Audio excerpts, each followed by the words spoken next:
Korn putting on a show at Welcome to Rockville this weekend. Woo, it was loud. The concert at Metro Park, very popular with fans, but not with some people who live across the river. Channel 4's Scott Johnson joining us live with details of how the city of Jacksonville monitored the concert to see if it was too loud for new city regulations. Scott. Joy, the city passed this ordinance to make sure Metro Park concerts in general weren't too loud for neighbors.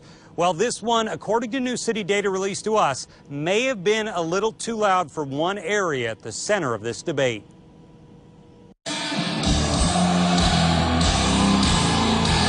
The debate has raged for years, mostly from neighbors who look directly across the river at Metro Park that say, frankly, when there's concerts here, it's too loud.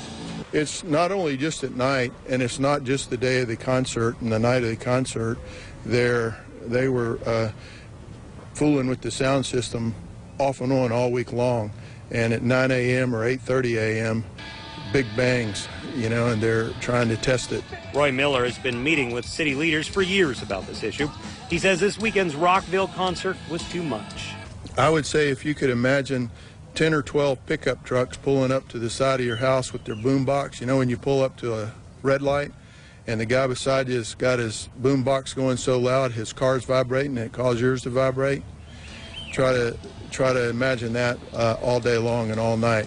The city of Jacksonville had workers out at Rockville this weekend testing how loud it was. In a report sent to Channel 4, it says the city conducted 23 hours of noise measurements during the Welcome to Rockville concert, and potential violations were recorded south of Metro Park across the river.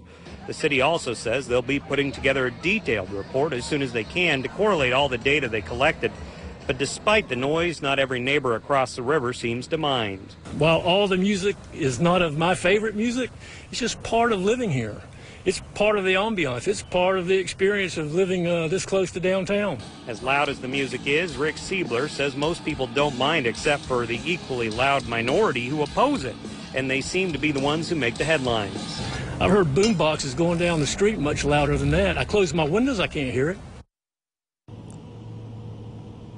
And while some areas south of Metro Park, directly across the river, may have had some noise violations, we don't know. All the data has not been released yet, but any other area recorded below what the ordinance says, so nowhere else had a violation. We're live tonight. Scott Johnson, Channel 4, the local station. So, Scott, what would neighbors who don't like the loud music at Metro Park like to see done to fix it?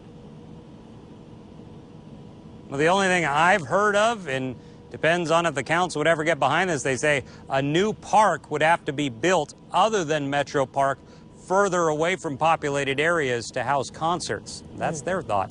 Back to you. All right, Scott Johnson reporting live for us tonight. Scott, thank you.